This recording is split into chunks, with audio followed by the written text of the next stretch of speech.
Hi everybody, Elliot with Kalos here. Today we're tackling a common problem with mini split installations, which is condensate drainage. Obviously gravity drains are ideal, but not always practical. That's where the NAVAC NCA10 Condensate Pump comes in handy. Let's get this sucker installed. Let's take a look at some of the features of this pump. One of the biggest complaints from customers about condensate pumps is their noise. This one is ultra quiet. It's rated at only 21 decibels. That's quieter than a whisper, while still moving 10.6 gallons per hour, which is more than enough to handle most mini split installations. Water damage is always a concern. That's why this pump comes equipped with a reliable electro water sensor. You got 3 connections here. We're gonna install this in our circuit so that if it does clog, we won't be causing any damage to our homeowner. So I'm just attaching the drain hose to this reservoir. This unit didn't actually have a drain hose on it, but this will work. I've already disassembled this unit and moved it off its mounting bracket a little bit so I can slip this back here. And then I will connect my drain hose and ensure that my reservoir is level.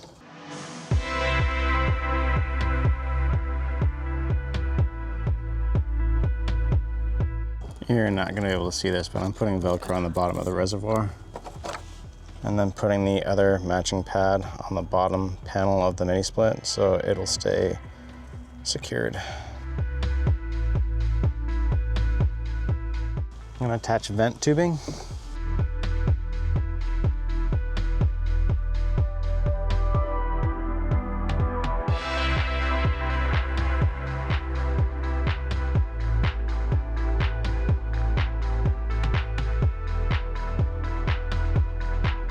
Making sure my vent tubing is lined up.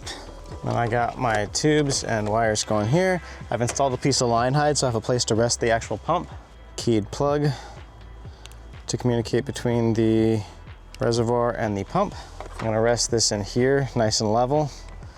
And I'm gonna exhaust it out the back of here.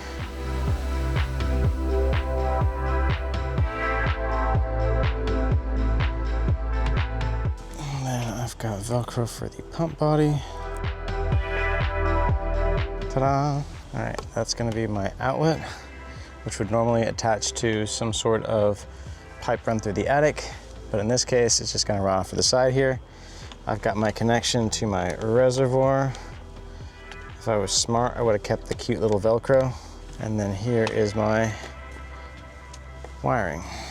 So this needs to go through here.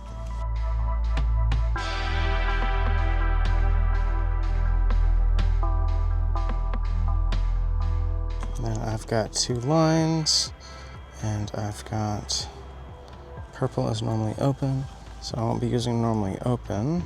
I will be using common and normally closed.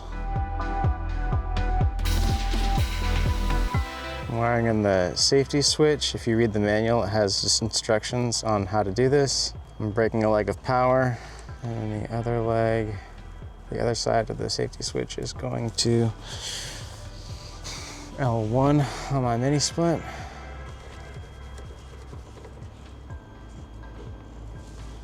Nice tight connection that doesn't pull out.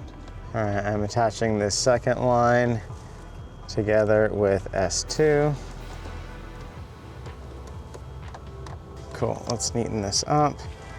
Got this guy capped off. This is all gonna fit nice and cute underneath my electrical thing here. Got excess wire I can pull back and hide in my line hide.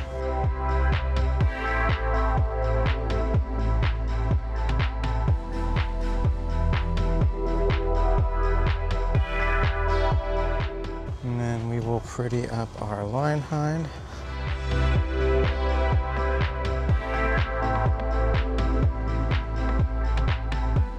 Let's get the cover back on this thing.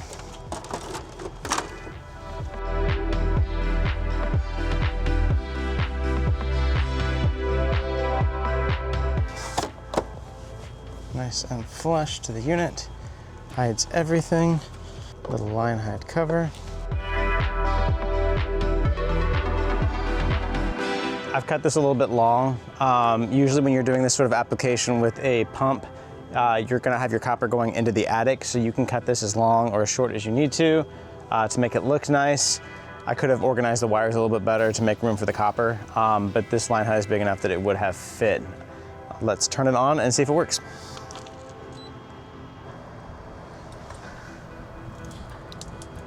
Hey! It works. There we go. All right, I pinched the tube so it would intentionally backfill, and it just cut power to my mini split. My fan cut off. So now if I let it drain out, you should see the flaps flap as power is restored. There we go, we got power back. So, safety switch works. That's it for installing the NAVAC NCA10 mini condensate pump. As you can see, the thing is a beast. I had trouble overflowing it, but all the features work, the safety was great, and she is quiet as a mouse as promised. Thank you guys for joining us. Thanks for watching. If you're willing, give this video a thumbs up and drop us a comment. Don't forget to hit that bell icon to stay updated with all of our future videos. And as a quick reminder, HVAC School isn't just a YouTube channel. Dive deeper with us at our main website, hvacrschool.com. Curious for more knowledge on the go? We've got you covered. Tune into the HVAC School podcast, available on all your favorite podcast apps. And while you're at it, join our thriving Facebook group. Also, don't miss out on our free mobile applications available for both iPhone and Android. We're all about community. For techs, by techs.